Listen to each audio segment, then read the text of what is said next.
नमस्ते दोस्तों, आज हम बात करेंगे एक फाइनेंशियल रेशियो के बारे में जो कंपनीज के वैल्यूएशन और शेयर प्राइस को एनालाइज करने के लिए यूज किया जाता है। तो सबसे पहले हम पीबी रेशियो का फुल फॉर्म जो कि प्राइस टू बुक रेशियो है। ये रेशियो कंपनी के शेयर प्राइस को उसके बुक वैल्यू से डिवाइड करके कैलकुलेट किया जाता है। लेकिन अब आप सोच रहे होंगे कि बुक वैल्यू क्या होता है। बुक वैल्यू एक ऐसी वैल्यू है जो कंपनी के सभी एसेट को सब्ट्रैक्ट करने के बाद रिमेनिंग इक्विटी को रिप्रेजेंट करता है। यानी अगर कंपनी का बिजनेस बंद हो जाए और सभी लायबिलिटी चुकाने के बाद जो पैसे बचते हैं वो बुक वैल्यू होते हैं। बुक वैल्यू का कैलकुलेशन करने के लिए बैलेंस शीट के माध्यम से किया जाता है। बैलेंस शीट में कंपनी के एसेट और लायबिलिटीज दोनों की डिटेल होती है। एसेट जैसे कि प्रॉपर्टी, प्लांट, इक्विपमेंट और कैश हो सकता है। लायबिलिटीज जैसे कि लोन और अनपेड बिल हो सकते हैं। समझेंगे। इन्फोसिस एक IT कंपनी है और इसका शेयर प्राइस 1427 रुपए है। अगर हम इन्फोसिस के बैलेंस शीट की बात करें तो उसका टोटल एसेट 1,17,885 करोड़ है और टोटल लायबिलिटीज 42,535 करोड़ रुपए है।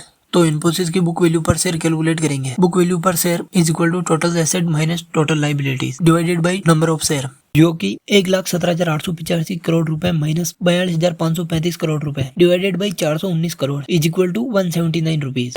अब हम इन्फोसिस का पीबी रेशियो कैलकुलेट करेंगे। PB ratio equal to share price upon book value per share. Infosys का शेयर प्राइस 1427 रुपए है और बुक वैल्यू पर शेयर 179 रुपए है। 1427 को 179 से डिवाइड करने पर 7.97 आएगा। इसका पीबी रेशियो 7.97 है। तो अब इन्फोसिस का पीबी रेशियो 7.97 है। लेकिन इसका मतलब क्या है? पीबी रेशियो को यूज करके हम कंपनी के शेयर प्राइस को उसके बुक वैल्यू के साथ कंपेयर कर सकते हैं। अगर कंपनी का पीबी रेशियो लो है तो ये इंडिकेट करता है कि कंपनी के शेयर प्राइस बुक वैल्यू से कम है, यानी कंपनी अंडर वैल्यूड है। और अगर कंपनी का पीबी रेशियो हाई है तो ये इंडिकेट करता है कि कंपनी का प्राइस वैल्यू बुक वैल्यू से ज्यादा है, यानी कंपनी ओवर वैल्यूड है। अगर हम इन्फोसिस के पीबी रेशियो को एनालाइज करें तो हम देख सकते हैं कि ये 7.97 जो कि एवरेज से थोड़ा हाई है। ये इंडिकेट करता है कि इन्फोसिस की शेयर प्राइस बुक वैल्यू से ज्यादा है, यानी कि कंपनी ओवर वैल्यूड है। लेकिन ये एक मात्र फाइनेंशियल रेशियो नहीं जिसके माध्यम से हम कंपनी के परफॉर्मेंस को एनालाइज कर सकते हैं। लेकिन अब सवाल ये उठता है कि पीबी रेशियो की वैल्यू इंडिकेट करती क्या है।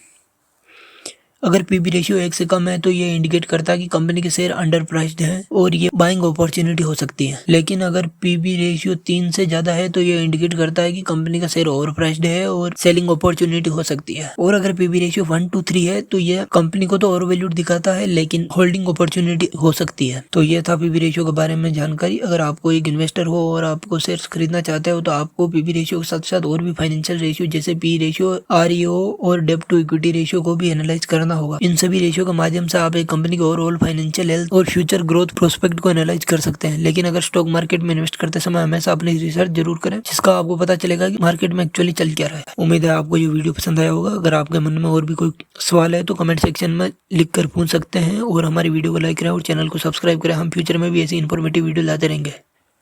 Thank you.